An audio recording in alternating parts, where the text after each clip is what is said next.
Siempre ha habido gente que quería eliminar el Islam. Ya sea en los primeros años de la revelación, en los siglos siguientes o igual que hoy, nos encontramos con tales islamófobos en diferentes lugares de internet. Se esfuerzan mucho para encontrar defectos en el Islam y alejar a los musulmanes de su religión. Hay una pregunta que han estado usando y tratando de presentar en cada ocasión que pueden durante muchos años. Inshallah, hoy vamos a responder esa pregunta muy claramente. Hasta ahora, personas de diversas creencias religiosas han venido a nuestra madrasa. Han venido ateos, han venido cristianos, incluso han venido creyentes en la religión del espagueti. Ha venido todo tipo de gente, han recibido las respuestas a sus preguntas y se marcharon. No confiamos en nosotros mismos, confiamos en el sabio Corán y en los libros islámicos que leemos. Entonces, ¿qué es lo que los hipócritas han estado hablando durante muchos años y los islamófobos de hoy también lo utilizan mucho? Como nuestro profeta sallallahu alaihi wasallam se casó muchas veces, lo acusan de ser, ma'adala, una persona lujuriosa. Dicen que si él no hubiera sido un hombre así, no se habría casado tantas veces. También dicen que si el número máximo de mujeres con las que un hombre puede casarse es 4 en el Islam, entonces ¿cómo es que el profeta tenía más de 4 esposas al mismo tiempo? Al principio puede parecer una pregunta difícil, pero es fácil de entender que en realidad se trata de una calumnia. ¿Cómo? Simplemente mirando la vida de nuestro profeta sallallahu alaihi wasallam. Si solo miramos una parte de su vida, podemos recibir una idea equivocada. Pero si lo miras holísticamente, desde diferentes perspectivas, la verdad saldrá a la luz. Primero hagamos esta pregunta. ¿Cuándo entran los chicos en la pubertad? Generalmente entre los 12 y los 14 años, ¿verdad? Por supuesto, en esa época y en esa región fue un poco antes. Biológicamente, la libido, el deseo sexual, es alto en los hombres entre el inicio de la pubertad y los 40 años. Después de los 40, disminuye. Cuando nos fijamos en la edad en que el profeta sallallahu alaihi wasallam se casó por primera vez, vemos que fue a los 25. Esta es una edad tardía para el matrimonio para aquellos tiempos y región. Y a la edad de 25 años, nuestro profeta sallallahu alaihi wasallam se casó con una chica de 16 años. ¿Qué edad tenía Khadija, su primera esposa? 40 años, y era viuda. Así que se casó con alguien que había estado casada antes.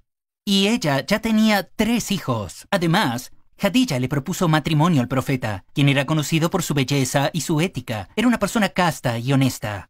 Nadie le oyó mentir a nadie ni una sola vez. Todos confiaban tanto en él que le dieron el apodo de El Amin, es decir, el digno de confianza. Incluso sus enemigos no dudaron en confiarle sus pertenencias, así que era muy fácil para él la posibilidad de casarse con la chica que quisiera. Pero se casó con una mujer de mediana edad cuando él estaba en una edad en la que la libido de un hombre está en su apogeo. Y no se casó con nadie más hasta que Khadija murió a la edad de 65 años, cuando el profeta sallallahu alaihi wasallam tenía 49, 50 años. Así que durante 25 años, cuando su juventud estaba en su apogeo, estuvo casado con una sola mujer. Aunque nuestra madre Khadija le animaba muchas veces a casarse con otras mujeres, diciendo, si tienes tal intención, no te reprimas. Y él siempre decía que no. Cuando se convirtió en una anciana y perdió su belleza, el profeta sallallahu alaihi wasallam ni siquiera pensó en buscar otras esposas. Después de su muerte, durante 2 años, él permaneció soltero. Entonces, ¿qué humano en su sano juicio puede pensar que tal persona era lujuriosa? Si él hubiera sido así, ¿eso no habría sido ya evidente en su juventud cuando la libido es alta en los hombres? Sin embargo, su vida muestra lo contrario. Los múltiples matrimonios del profeta sallallahu alaihi wasallam que mencionan tuvieron lugar después de que él tuviera 50 años. Entonces, esos matrimonios debieron de tener diferentes razones y beneficios. También nos ocuparemos de ellos, pero cuando miramos su vida, comprendemos claramente que nadie puede encontrar ninguna excusa para calumniarlo por ser una persona lujuriosa. ¿Cuáles son las razones de esos matrimonios? ¿Qué sabiduría hay detrás de ellos? A la mayoría de nosotros nos gustan las películas bélicas históricas, ¿verdad?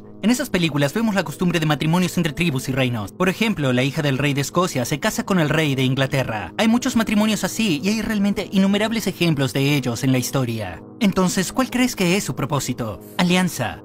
Una de las razones importantes es esta. Nuestro profeta sallallahu alaihi wasallam se casó con mujeres de algunas tribus que le eran hostiles. ¿Sabes lo que pasó después de esos matrimonios? Si el líder de una sociedad casaba a su hija con el profeta, ¿querría hacerle la guerra? Esa era una de las sabidurías de los matrimonios de nuestro profeta sallallahu alaihi wasallam. Relaciones de estado, relaciones estratégicas. Nuestra madre Juwayriya fue un ejemplo de ello.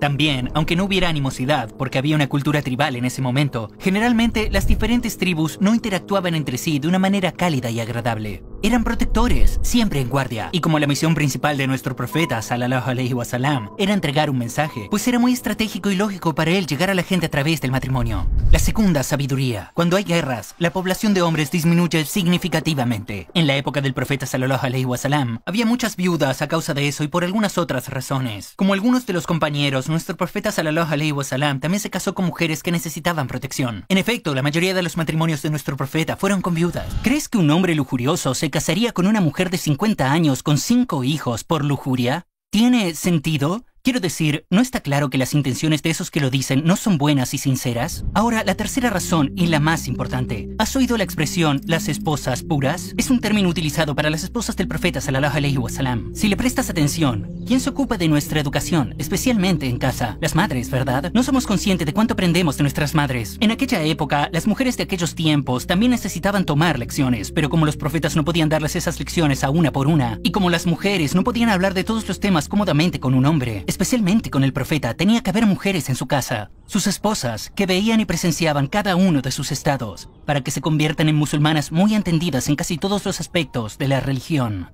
Entonces ellas también darán lecciones a todas las madres de la umma y podrán enseñar a la gente sobre los asuntos religiosos. En otras palabras, un sistema como una escuela privada para las mujeres se estableció en ese momento. Los hadices constituyen una parte importante de nuestra religión, pero ¿quién los narró? Los compañeros narraron los hadices pronunciados fuera de la casa del profeta sallallahu alaihi wasallam. Pero, ¿y los hadices que se dicen dentro de la casa, donde no hay compañeros? Especialmente los que están sobre situaciones especiales de las mujeres. ¿Quién los narró?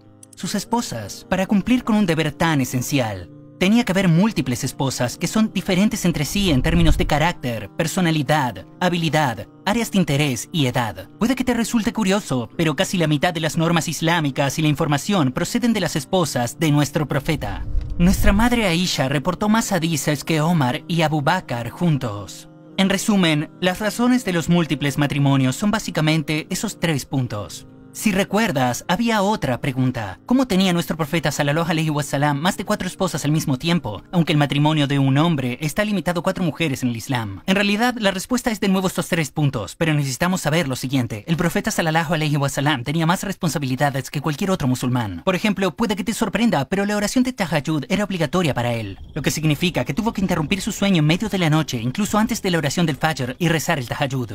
Mientras que para nosotros es opcional, era obligatorio para él. Del mismo modo, para cumplir esas 3 tareas que hemos mencionado, especialmente la tercera, la formación de profesoras para mujeres, la limitación de tener hasta 4 esposas no le fue impuesta por eso. Pero al mismo tiempo, era una dificultad añadida, porque ahora tenía la responsabilidad de gestionar más de 4 esposas y tratarlas a todas por igual. Como resultado, cuando observamos lo que hemos hablado hasta ahora, nos damos cuenta de algo como esto. Los islamófobos hacen una reclamación. Si miras esta afirmación superficialmente, es decir, de la forma que ellos quieren que veamos, incluso a veces puede parecer lógico. Pero cuando entras en detalles y miras holísticamente, nos damos cuenta de que en realidad es una distorsión. Esto es válido para todas las afirmaciones de los enemigos del Islam. En resumen, necesitamos aprender información religiosa de personas y fuentes cualificadas y fiables, no de personas que están en contra del Islam, que tienen prejuicios infundados. O buscaremos y averiguaremos la verdad, o dejaremos que nos engañen.